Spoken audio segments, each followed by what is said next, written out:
ನಮಸ್ಕಾರ ಸ್ನೇಹಿತರೆ, ಇವತ್ತಿನ ಒಂದು ತರಗತಿಗೆ ಸ್ವಾಗತವನ್ನು ಬಯಸ್ತಾ ಇದ್ದೇನೆ. ಇವತ್ತಿನ ಒಂದು ತರಗತಿಯಲ್ಲಿ ರಾಜ್ಯಪಾಲರ ಹುದ್ದೆಗೆ ಸಂಬಂಧಪಟ್ಟಂತಹ ಎಂಸಿಕ್ಯೂಗಳನ್ನ ನೋಡ್ತಾ ಹೋಗೋಣ. ಸುದ್ದಿಯಲ್ಲಿ ರಾಜ್ಯದಲ್ಲಿಯೂ ಕೂಡ ಸುದ್ದಿಯಲ್ಲಿದೆ. ರಾಜ್ಯದಲ್ಲಿ ಸುದ್ದಿ ಅಷ್ಟೇ ಅಲ್ಲ, ಯಾವುದೇ ಒಂದು ಹೊಸ ರಾಜ್ಯಪಾಲರು ಕೂಡ ನಮ್ಮ ರಾಜ್ಯಕ್ಕೆ ನೇಮಕ ಆದಾಗ ಅಥವಾ ಬೇರೆ ಒಂದು ರಾಜ್ಯಗಳಿಗೆ ನೇಮಕ ಆದಾಗ ಕೂಡ ಕ್ವಶನ್ಸ್ಗಳು ಹೆಚ್ಚಾಗಿರುವ ಸಾಧ್ಯತೆ ಕೆಲವೊಂದು ಎಂಸಿಕ್ಯೂಗಳ ಮೂಲಕವಾಗಿ ಅದು ಎಂಸಿಕ್ಯೂಗಳಲ್ಲಿ ಹೇಳಿಕೆ ರೂಪದ ಎಂಸಿಕ್ಯೂಗಳನ್ನ ಬಿಡಿಸ್ತಾ ಹೋದಾಗ ಕೆಲವೊಂದು ವಿಷಯಗಳು ಕೂಡ ಕೆಲವೊಂದು ಎಂಸಿಕ್ಯೂಗಳನ್ನ ಇವತ್ತಿನ ವಿಡಿಯೋದಲ್ಲಿ ಡಿಸ್ಕಸ್ ಮಾಡ್ತಾ ಹೋಗೋಣ. ಮೊದಲನೇದಾಗಿ ರಾಜ್ಯಪಾಲರಿಗೆ ಸಂಬಂಧಪಟ್ಟಂತಹ ವಿಧಿಗಳನ್ನ ನೋಡುವಂಥದ್ದು. ಇಲ್ಲಿ ಹೀಗೆ ಒಂದು ರಾಜ್ಯಪಾಲರಿಗೆ ಸಂಬಂಧಪಟ್ಟಂತಹ ಪ್ರತಿಯೊಂದು ವಿಧಿಗಳನ್ನ ನಾವು ಕಾನ್ಸ್ಟಿಟ್ಯೂಷನ್ ಮೊದಲ ಕ್ವಶನ್ ಗಮನಿಸೋದಾದ್ರೆ, ರಾಜ್ಯಪಾಲರಿಗೆ ಈ ಅಧಿಕಾರವಿದೆ ಅನ್ನುವಂತಹ ಒಂದು ಕ್ವಶನ್ಸ್ ಅದಕ್ಕೆ ಪೂರಕವಾದಂತಹ ಕೆಲವು ಆಪ್ಷನ್ಗಳು ಕೂಡ ಕೊಟ್ಟಿದ್ದಾರೆ. ರಾಜ್ಯ ಸರ್ಕಾರವನ್ನ ವಜ ಮಾಡುವಂಥದ್ದು, ಹಾಗೆ ಮುಖ್ಯಮಂತ್ರಿಗಳನ್ನ ನಾಮನಿರ್ದೇಶನ ಮಾಡುವಂಥದ್ದು, ರಾಜ್ಯ ಸರ್ಕಾರದ ವಿರುದ್ಧ ವಿಚಾರಣೆಗೆ ಆದೇಶಿಸುವುದು. ಆಪ್ಷನ್ ಡಿ, ರಾಜ್ಯ ಸರ್ಕಾರವನ್ನ ವಜಾ ಮಾಡಲು ಶಿಫಾರಸನ್ನು. ಇಲ್ಲಿ ಆಪ್ಷನ್ಗಳನ್ನ ನೋಡಿ ಸರಿಯಾದ ಆಪ್ಷನ್ ಅನ್ನ ನೀವು ಆಯ್ಕೆ ಮಾಡೋದಾದ್ರೆ ಇದಕ್ಕೆ D is the right answer. Perfect answer ಆಗುವಂಥದ್ದು ಡಿ.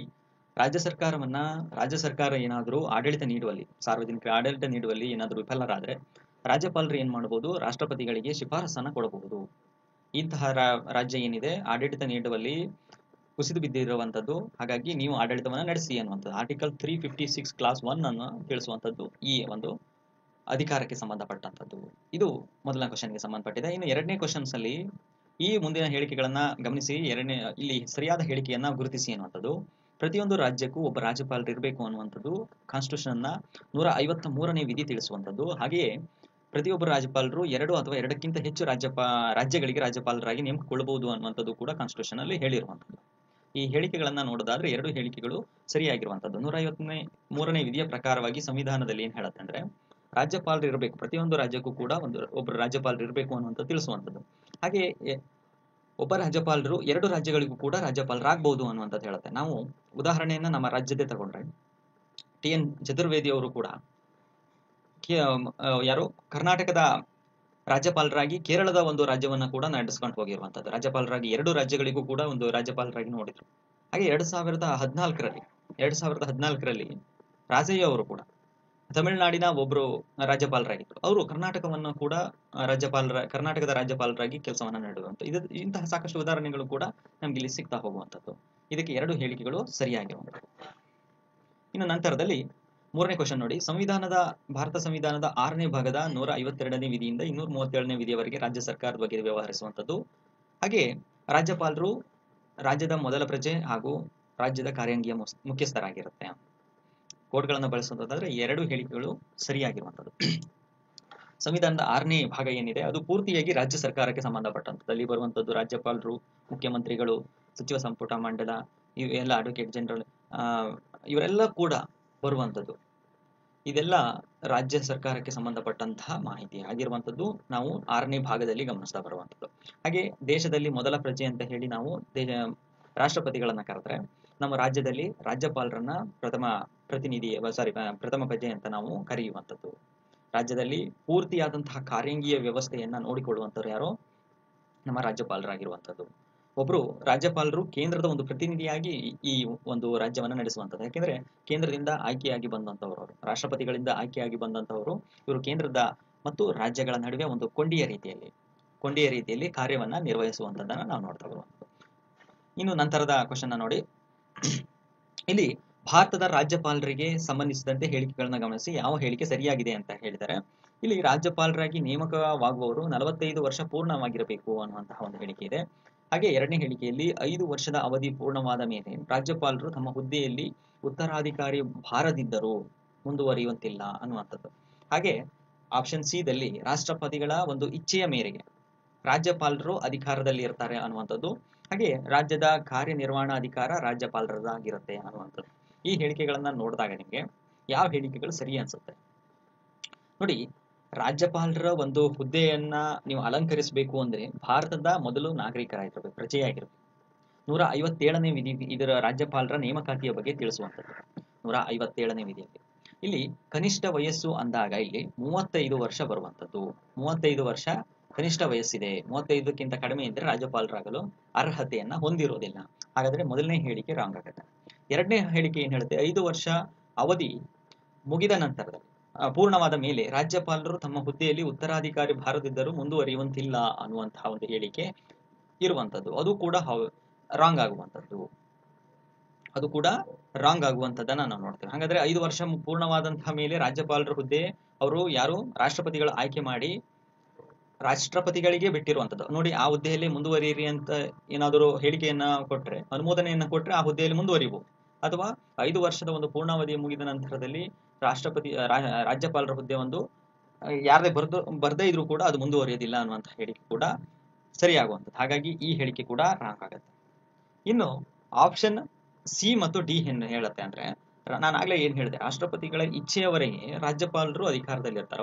ಅವ್ರನ್ನ ನೇಮಕಾತಿ ಮಾಡುವವರೇ, ತೆಗೆಯುವಂತವ್ರು ಅವರೇ, ಅಥವಾ ವರ್ಗಾವಣೆ ಬೇರೆ ರಾಜ್ಯಕ್ಕೂ ಕೂಡ ವರ್ಗಾವಣೆ ಮಾಡುವಂತಹ ಅಧಿಕಾರ ಕೂಡ ರಾಜ್ಯಪಾಲರಿಗೆ ಇರುವಂತದ್ದು. ಹಾಗೆ ರಾಜ್ಯದ ಕಾರ್ಯನಿರ್ವಹಣಾ ಅಧಿಕಾರ, ಪೂರ್ತಿಯಾದಂತಹ ಶಾಸನೀಯ ಅಧಿಕಾರ, ಕಾರಂಗಿಯ ಅಧಿಕಾರ, ಹಣಕಾಸು ಅಧಿಕಾರ, ವಿವೇಚನಾಧಿಕಾರ, ಇವೆಲ್ಲ ಅಧಿಕಾರಗಳು ಕೂಡ ಒಂದು ರಾಜ್ಯಪಾಲರ ಹತೋಟಿಯಲ್ಲಿ ಇರುವಂತದ್ದು. ಹಾಗಾದ್ರೆ ಈ ಹೇಳಿಕೆಗಳಲ್ಲಿ ನೋಡೋದಾದ್ರೆ C and D is the right answer. ಇದಕ್ಕೆ ಯಾವುದು ಬಿ ಹೇಳಿಕೆ ರೈಟ್ ಆಗುವಂಥದ್ದು. ನೋಡಿ, ಆರ್ಟಿಕಲ್ 155ನೇ ವಿಧಿಯ ಅನ್ವಯ ರಾಜ್ಯಪಾಲರಾಗಿ ನೇಮಕಗೊಳ್ಳುವವರು ಭಾರತದ ಪ್ರಜೆಯಾಗಿರ್ಬೇಕು, 35 ವರ್ಷ ಆಗಿರಬೇಕು. 56 ಕ್ಲಾಸ್ 1 ಏನ್ ಹೇಳುತ್ತೆ ಅಂದ್ರೆ, ರಾಜ್ಯಪಾಲರು ರಾಷ್ಟ್ರಪತಿಗಳ ಒಂದು ಇಷ್ಟ ಪರ್ಯಂತ ಅಧಿಕಾರದಲ್ಲಿರುತ್ತೆ. ಜೊತೆಗೆ ಸಮಸ್ತ ಒಂದು ರಾಜ್ಯದ ಒಂದು ಆಡಳಿತ ಅಧಿಕಾರ, ಕಾರ್ಯಾಂಗ ಅಧಿಕಾರ ಎಲ್ಲ ರಾಜ್ಯಪಾಲರ ಹೆಸರಿನಲ್ಲಿ ನಡೆಯುತ್ತೆ. ಈ ಮೂಲಕವಾಗಿ ಈ ಎಲ್ಲಾ ಹೇಳಿಕೆಗಳು, 2 ಹೇಳಿಕೆಗಳು ಸರಿಯಾಗುವಂಥದ್ದು. ಇನ್ನು ನಂತರದ ಕ್ವಶನ್ ನೋಡಿ, ಇಲ್ಲಿ ಹೊಂದಿಸಿ ಬರೆಯಿರುವಂಥದ್ದು ಪಟ್ಟಿ 1 ಮತ್ತು ಪಟ್ಟಿ 2ರಲ್ಲಿ ಇಲ್ಲಿ 155ನೇ ವಿಧಿ ತಿಳಿಸುವಂಥದ್ದು ಏನು? 155ನೇ ವಿಧಿ ತಿಳಿಸುವಂಥದ್ದು ರಾಜ್ಯಪಾಲರ ಒಂದು ನೇಮಕಾತಿಗೆ ಸಂಬಂಧಪಟ್ಟಂಥದ್ದು. ಇನ್ನು ಎರಡನೇದು 157ನೇ ತಿಳಿಸುವಂಥದ್ದೇನು? ಅರ್ಹತೆಗಳು. ಆಗ್ಲೇ ನಾನು ಹೇಳಿದ್ನಲ್ಲ, ರಾಜ್ಯಪಾಲರ ಅರ್ಹತೆಗಳಿಗೆ ಸಂಬಂಧಪಟ್ಟಂತೆ 157ನೇ ವಿಧಿ ತಿಳಿಸುತ್ತೆ.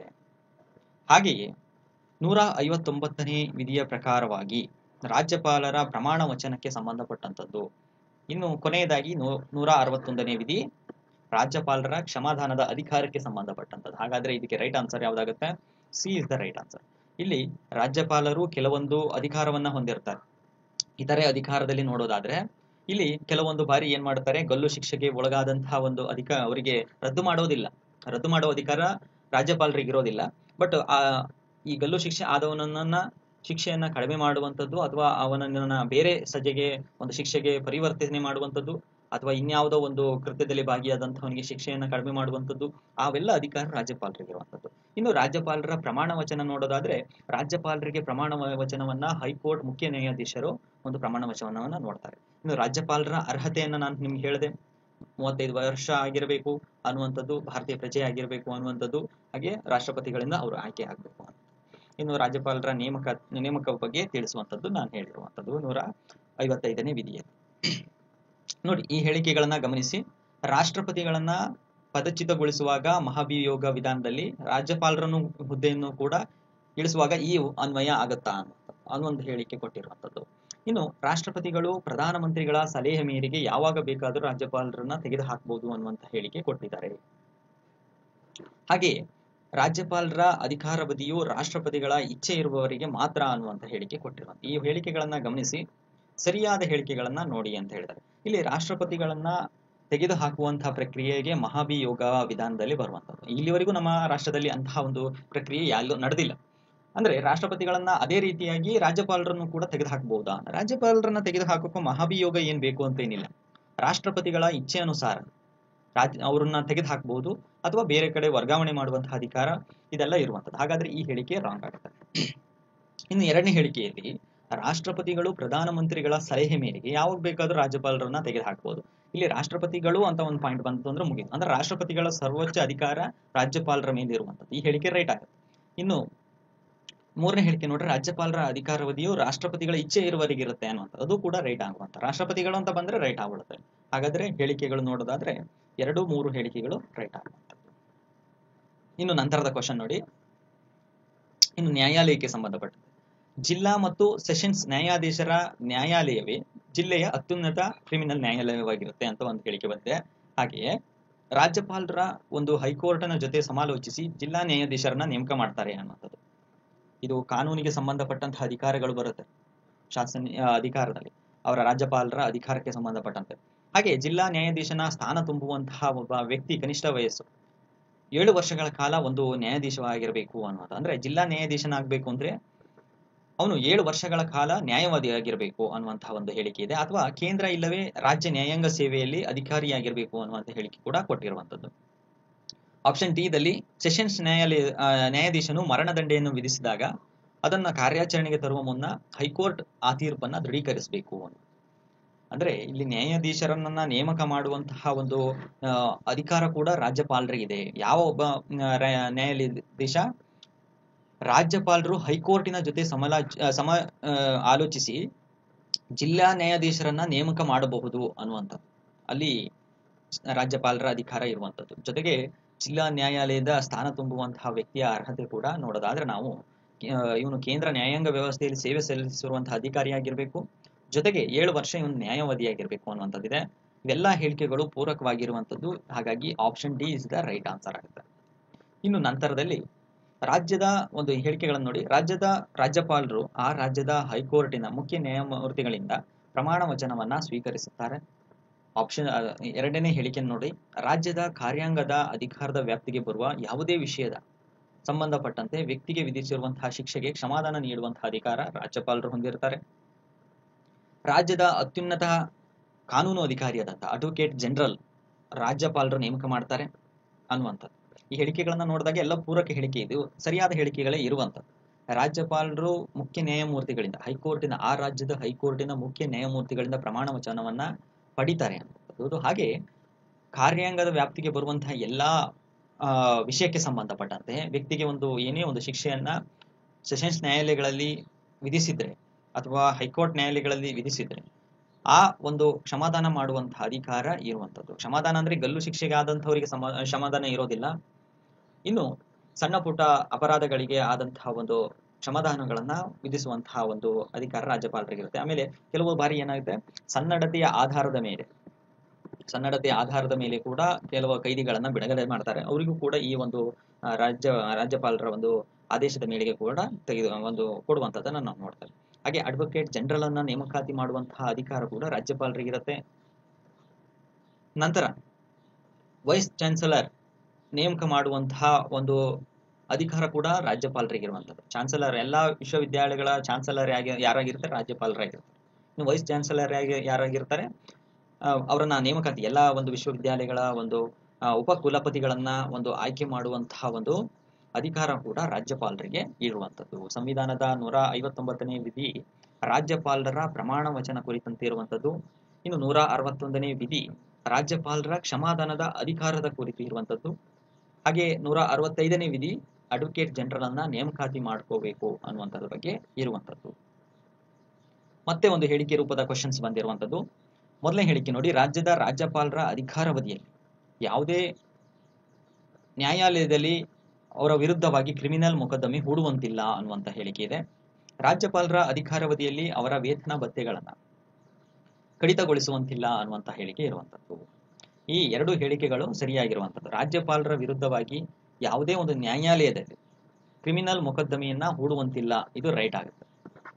ಜೊತೆಗೆ ಅವರ ಅಧಿಕಾರಾವಧಿಯಲ್ಲಿ ಯಾವುದೇ ವೇತನಗಳನ್ನ ಭತ್ಯೆಗಳನ್ನ ಕಡಿತ ಮಾಡಬಾರ್ದು. ಅವರ ಅಧಿಕಾರ ಇರಬೇಕಾದ್ರೆ ಈ ಒಂದು ಭತ್ಯೆಗಳನ್ನ ಕಟ್ಟು ಮಾಡುವಂತಹ ಅವಕಾಶ ಇಲ್ಲ ಅನ್ನುವಂಥದ್ದು ನಮ್ಮ ಸಂವಿಧಾನದಲ್ಲಿ ತಿಳಿಸುವಂಥದ್ದು. ಸಂವಿಧಾನದ 361ನೇ ವಿಧಿ ಏನ್ ಹೇಳುತ್ತೆ, ಕೆಲವೊಂದು ವಿಶೇಷ ವಿನಾಯಿತಿಗಳನ್ನು ಕೂಡ ರಾಜ್ಯಪಾಲರಿಗೆ ನೀಡಿರುವಂಥದ್ದು. ನಾವು ವಿಶೇಷ ವಿನಾಯಿತಿ ರಾಷ್ಟ್ರಪತಿಗಳಿಗೆ ಮತ್ತೆ ರಾಜ್ಯಪಾಲರಿಗೆ ಇಬ್ಬರಿಗೆ ನೀಡಿರುವಂಥದ್ದನ್ನ ನೋಡ್ತೇವೆ. ಹಾಗೆ 361ನೇ ಕ್ಲಾಸ್ 1 ಉಪವಿಧಿಯ ಪ್ರಕಾರವಾಗಿ ರಾಷ್ಟ್ರಪತಿ ಮತ್ತು ರಾಜ್ಯಪಾಲರು ಚಲಾಯಿಸುವಂತಹ ಅಧಿಕಾರ ಮತ್ತು ಕರ್ತವ್ಯಗಳನ್ನ ಯಾವುದೇ ಒಂದು ನ್ಯಾಯಾಲಯದಲ್ಲೂ ಕೂಡ ಪ್ರಶ್ನೆ ಮಾಡುವಂತಹ ಹಕ್ಕು ಯಾರಿಗೂ ಇರೋದಿಲ್ಲ ಅನ್ನುವಂಥದ್ದು ತಿಳಿಸುವಂಥದ್ದು. ಇನ್ನು 361ನೇ ವಿಧಿಯ ಪ್ರಕಾರವಾಗಿ. ಇನ್ನು ನಂತರದ ಹೇಳಿಕೆಯನ್ನ ಗಮನಿಸಿ. ಸಂವಿಧಾನದ 163ನೇ ವಿಧಿಯ ಪ್ರಕಾರವಾಗಿ ರಾಜ್ಯಪಾಲನಿಗೆ ನೆರವು ಅಥವಾ ಸಲಹೆಯನ್ನ ನೀಡಲು ಮುಖ್ಯಮಂತ್ರಿ ನೇತೃತ್ವದಲ್ಲಿ ಒಂದು ಮಂತ್ರಿಮಂಡಲ ಇರಬೇಕು ಅನ್ನುವಂಥ ತಿಳಿಸುತ್ತೆ 163ನೇ ವಿಧಿಯ ಪ್ರಕಾರ. ಇನ್ನು 2ನೇ ಹೇಳಿಕೆಯಲ್ಲಿ ಚುನಾವಣೆಯಲ್ಲಿ ಯಾವುದೇ ಪಕ್ಷಕ್ಕೆ ಸ್ಪಷ್ಟ ಬಹುಮತ ಸಿಗದೇ ಇದ್ದಾಗ ರಾಜ್ಯಪಾಲರು ಏನ್ ಮಾಡ್ತಾರೆ, ವಿವೇಚನಾಧಿಕಾರದಿಂದ ಮುಖ್ಯಮಂತ್ರಿಗಳನ್ನ ನೇಮಕ ಮಾಡಬಹುದು ಅನ್ನೋದು. ಇನ್ನು ಮೂರನೇ ಒಂದು ಹೇಳಿಕೆಯಲ್ಲಿ ಮಂತ್ರಿಗಳು ರಾಜ್ಯಪಾಲರಿಗೆ ನೀಡಿದಂತಹ ಒಂದು ಸಲಹೆಯನ್ನ ಯಾವುದೇ ಒಂದು ನ್ಯಾಯಾಲಯದಲ್ಲಿ ವಿಚಾರಣೆ ಮಾಡಬಾರದು ಅಂತ ಹೇಳಿ ಸಂವಿಧಾನದ 163 ಕ್ಲಾಸ್ 3 ವಿಧಿ ತಿಳಿಸುವಂಥದ್ದು. ಮಂತ್ರಿಗಳು ರಾಜ್ಯಪಾಲರಿಗೆ ನೀಡಿದಂತಹ ಸಲಹೆಗಳನ್ನ ಯಾವುದೇ ಒಂದು ನ್ಯಾಯಾಲಯದಲ್ಲಿ ವಿಚಾರಣೆ ಮಾಡಬಾರದು ಅನ್ನುವಂಥದ್ದು ಕೂಡ ತಿಳಿಸುವಂಥದ್ದು. ಎಲ್ಲಾ ಹೇಳಿಕೆಗಳು ಸರಿಯಾಗಿರುವಂತದನ್ನ ನಾವು ನೋಡ್ತೇವೆ. ಇಲ್ಲಿ ಮುಖ್ಯಮಂತ್ರಿಗಳು ಮತ್ತೆ ಅವರ ಒಂದು ಸಚಿವ ಸಂಪುಟ ಇರಬೇಕು ಯಾರಿಗೆ, ರಾಜ್ಯಪಾಲರಿಗೆ ನೆರವಾಗಲು. ಅಲ್ಲಿ ಆಗುವಂತಹ ಒಂದು ಕಾರ್ಯಾಂಗೀಯ ಶಾಸನೀಯ ಒಂದು ಬದಲಾವಣೆಗಳು, ಹೊಸದಾದಂತಹ ಮಸೂದೆಗಳು ತರಬೇಕು ಅಂದ್ರೂ ಕೂಡ ಅಲ್ಲಿ ವಿಧಾನಸಭೆಯಲ್ಲಿ ಚರ್ಚೆ ಆಗಬೇಕು. ಹಾಗೆ ಆ ಒಂದು ರಾಜ್ಯದ ಹಿತದೃಷ್ಟಿಗೆ ಸಂಬಂಧಪಟ್ಟಂತಹ ಯೋಜನೆಗಳು ತರಬೇಕು ಅಂದ್ರೆ ಒಂದು ಮಂತ್ರಿ ಮಂಡಲ ರಚನೆ ಆಗಬೇಕು. ಅವರಿಗೆ ರಾಜ್ಯಪಾಲರಿಗೆ ಒಂದು ಮಂತ್ರಿ ಮಂಡಲ ರಚನೆ ಇರಬೇಕು ಅಂತ ಹೇಳಿ 163ನೇ ವಿಧಿ ತಿಳಿಸುತ್ತೆ. ಇನ್ನು ವಿಧಾನಸಭೆಯಲ್ಲಿ ಬಹುಮತವನ್ನ ಒಂದು ಸ್ಪಷ್ಟೀಕರಿಸಲಾಗದೆ ಯಾರೋ ಗೆದ್ದಂತಹ ಒಬ್ಬ ಅಭ್ಯರ್ಥಿ ಏನಿರ್ತಾನೆ ಆ ಸಂದರ್ಭದಲ್ಲಿ ಎರಡೂ ಮತಕ್ಕೂ ಸಮಾನವಾಗಿ ಒಂದು ಬಹುಮತ ಸಾಧಿಸದೇ ಇದ್ದಾಗ ರಾಜ್ಯಪಾಲರಿಗೂ ಒಂದು ಮುಖ್ಯಮಂತ್ರಿಯನ್ನ ಆಯ್ಕೆ ಮಾಡುವಂತಹ ಅಧಿಕಾರವನ್ನ ಹೊಂದಿರ್ತಾರೆ ಅನ್ನುವಂಥದ್ದು ಬಗ್ಗೆ ತಿಳಿಸುವಂಥದ್ದು ಕೆಲವೊಂದು ವಿಧಿಗಳಿವೆ. ಇನ್ನು ನಂತರದ ಕ್ವಶನ್ ನೋಡಿ, ರಾಜ್ಯಪಾಲರ ಶಾಸಕಾಂಗೀಯ ಅಧಿಕಾರಗಳಿಗೆ ಸಂಬಂಧಪಟ್ಟಂತೆ ಈ ಕೆಳಗಿನ ಹೇಳಿಕೆಗಳನ್ನ ಗಮನಿಸಿ ಅನ್ನುವಂಥದ್ದು. ರಾಜ್ಯಪಾಲರು ರಾಜ್ಯ ಶಾಸಕಾಂಗದ ಅಧಿವೇಶನವನ್ನ ಕರೆಯುವಂತಹ, ಮುಂದೂಡುವಂತಹ ಅಥವಾ ವಿಸರ್ಜಿಸುವಂತಹ ಅಧಿಕಾರವನ್ನು ಹೊಂದಿದ್ದಾರೆ. ರಾಜ್ಯಕ್ಕೆ ಸಂಬಂಧಪಟ್ಟಂತೆ ಒಂದನೇ ಹೇಳಿಕೆ ರೈಟ್ ಆಗುವಂಥದ್ದು. ರಾಜ್ಯದಲ್ಲಿ ಇರುವಂತಹ ಒಂದು ರಾಜ್ಯಪಾಲರು ರಾಜ್ಯ ಶಾಸಕಾಂಗದ ಅಧಿವೇಶನವನ್ನ ಕರೆಯುವಂಥದ್ದು ಆರ್ಟಿಕಲ್ ಎಷ್ಟನೇ ಹೇಳುತ್ತೆ, ಇದು 174ನೇ ವಿಧಿ ತಿಳಿಸುತ್ತೆ. ರಾಜ್ಯದಲ್ಲಿ ಅಧಿವೇಶನಗಳನ್ನ ಸಚಿವ ಸಂಪುಟದ ಸಲಹೆಯ ಮೇರೆಗೆ ವಿಧಾನಸಭೆಯನ್ನ ವಿಸರ್ಜಿಸುವಂತಹ ಒಂದು ಅಧಿಕಾರ ಕೂಡ ರಾಜ್ಯಪಾಲರಿಗೆ ಇರುವಂತದ್ದನ್ನ ನಾವು ನೋಡ್ತೇವೆ.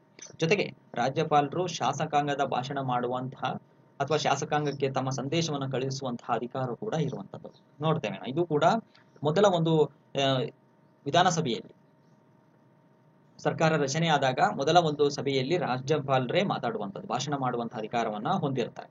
ಇನ್ನು ನಂತರದಲ್ಲಿ ರಾಜ್ಯಪಾಲರು ಚುನಾವಣೆಯ ನಂತರದಲ್ಲಿ ಪ್ರಾರಂಭವಾದಂತಹ ವಿಧಾನಸಭಾ ಅಧಿವೇಶನದಲ್ಲಿ ಪ್ರಥಮ ಒಂದು ವಿಶೇಷ ಭಾಷಣವನ್ನ ಮಾಡ್ತಾರೆ. ಮೇಲಿನ ಎಲ್ಲಾ ಹೇಳಿಕೆಗಳು ಸರಿಯಾಗಿರುವಂತದನ್ನ ನಾವು ನೋಡ್ತಾ ಹೋಗ್ತೀವಿ. ಇನ್ನು ನಂತರದಲ್ಲಿ ಈ ಕೆಳಗಿನ ಹೇಳಿಕೆಗಳನ್ನ ಗಮನಿಸಿ ಅನ್ನುವಂತ ಹೇಳಿಕೆ ಇದೆ. ಇಲ್ಲಿ ಮೊದಲ ಹೇಳಿಕೆ ನೋಡಿ, ಸಂಸತ್ತಿನ ಅಥವಾ ರಾಜ್ಯ ವಿಧಾನ ಮಂಡಲದ ಯಾವುದೇ ಸದನದ ಸದಸ್ಯನು ರಾಜ್ಯಪಾಲನಾಗಿ ನೇಮಕಗೊಂಡ್ರೆ ಆ ಹುದ್ದೆಯನ್ನು ವಹಿಸಿಕೊಂಡ ದಿನಾಂಕದೊಳಗೆ ಹಿಂದಿನ ಹುದ್ದೆಗೆ ರಾಜೀನಾಮೆಯನ್ನ ನೀಡಬೇಕು ಅನ್ನುವಂಥದ್ದು.